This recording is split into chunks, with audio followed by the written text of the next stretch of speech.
Corbett. This is Fernanda Mejia again from Project for Healing Humanity. I have Blair Corbett here from Ark of Hope for Children.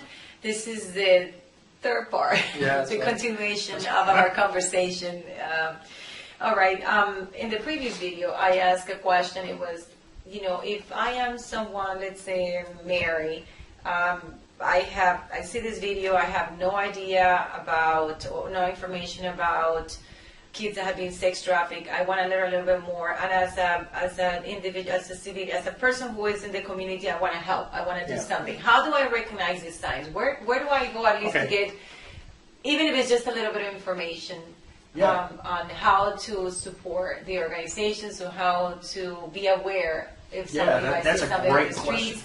So can you tell me where they can go? I think there's a site that we found. I'll put it as an annotation on this video.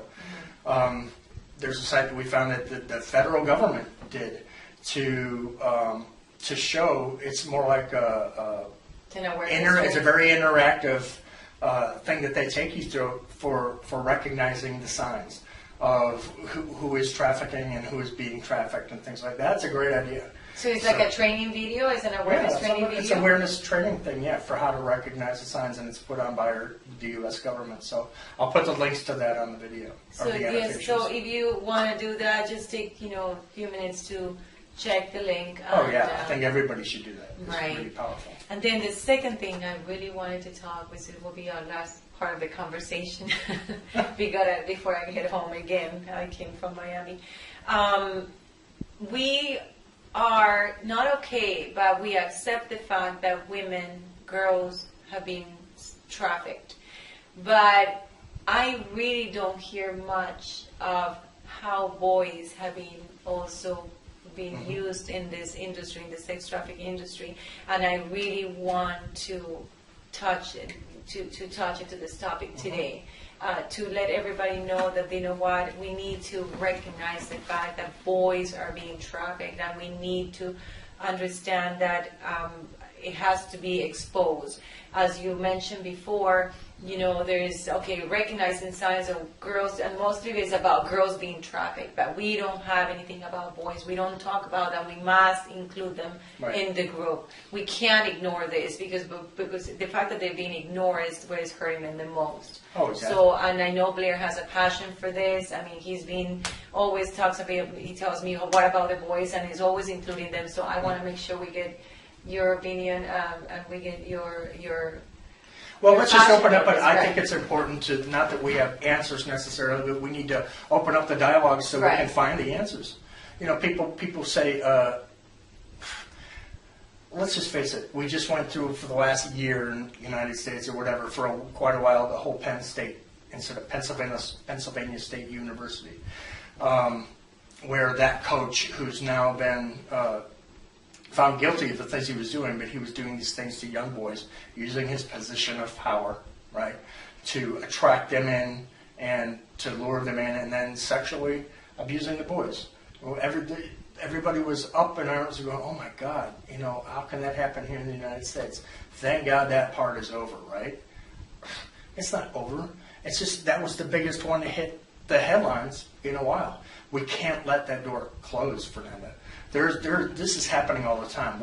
I'm helping male victims all the time, and not that have been sex trafficked. Oh yeah, that have been sexually abused and sex trafficked. Okay, but let's just say sexually abused. We can't let that door close, and thankfully there's a lot of organizations out there. Even Oprah did this big show, 200 men that oh my gosh, it was so touching. It was just amazing. Oh yeah. I mean, the bravery that is required for them to be able to do that too. Oh my gosh, yeah.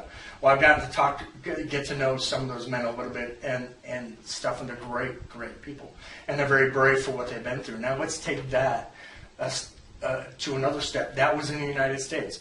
In Canada is a whole other thing that's been going on, where it's been exploding about boys being abused in sports up there, in hockey.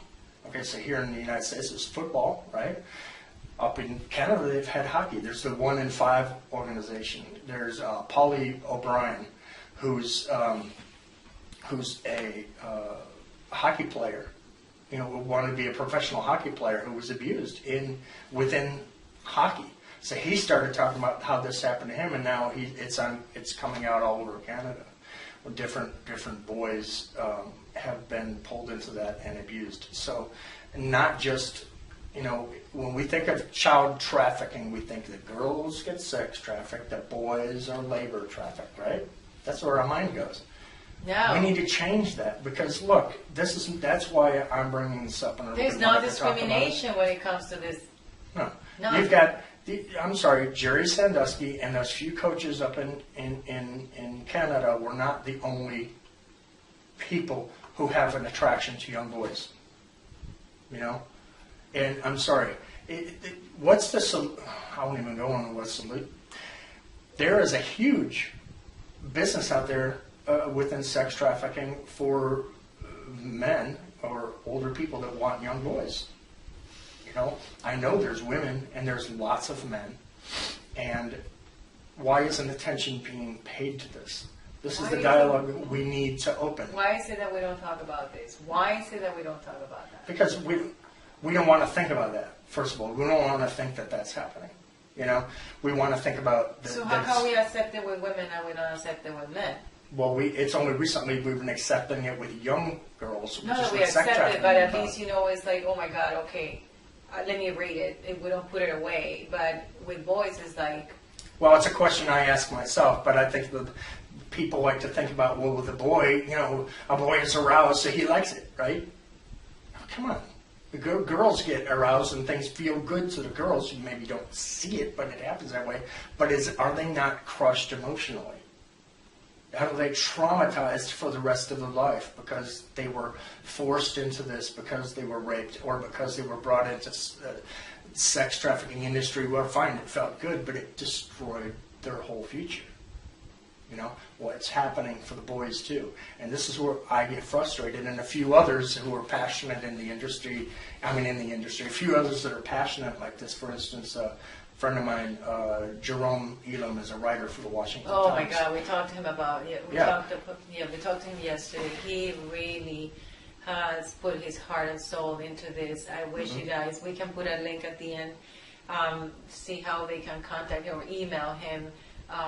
We invited him actually to be a speaker on December 14th because he really wants to touch into this subject. So anyway, I'm sorry to interrupt. No, but that's good. I commend him for his work. Really. There are some people out there that are really passionate about, to the point where they would die for bringing awareness to the fact that young males are being hurt and people need to step up and pay attention. And it isn't just abuse by their mom and dad and whatever in their home, but they are being physically sex trafficked. They are being brought to parties to be passed around. They are being rented more than one time a night, just like the girls. 6 times a night, just like the girls. How do we bring attention to this? The way we bring attention, I think, is, so I was very happy that you were willing to talk about this. Yes. So we need to open up the We have to include both. We can't just concentrate on only the female side. It's both of them.